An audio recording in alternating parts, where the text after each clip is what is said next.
Welcome to my YouTube channel. In this video we are going to discuss about pronoun. इस video में हम pronoun के बारे में डिस्कशन करेंगे। Pronoun is one of the parts of speech. Pronoun को उर्दू में इसमें ज़मीर भी कहते हैं। So let's see that how it is defined. A word which is used in the place of a noun to avoid the repetition of noun is called as pronoun. Pronoun is such a word which is used in the place of noun in a sentence so that that noun is not repeated again and again, for which pronoun is used.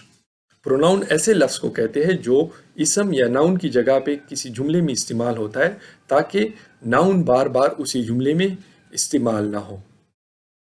Examples. These are various examples of pronoun. ये pronoun की मुख्तलिफ मिसालें हैं।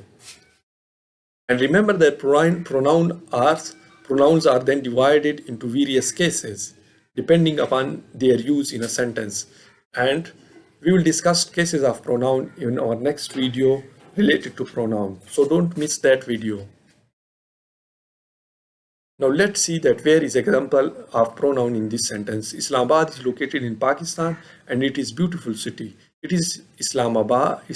Here Islamabad is a noun, but here you can see this it is a pronoun which represent Islamabad, or we can say that it is used in place of a noun that is Islamabad. So here it is a pronoun. Ali is known for his courage and he is a soldier. Here both his and he, these are pronoun in this sentence. By watching next video, you will learn about adjective. If you have any question regarding pronoun, then please feel free to comment. If you haven't subscribed this channel, kindly subscribe it. Thank you.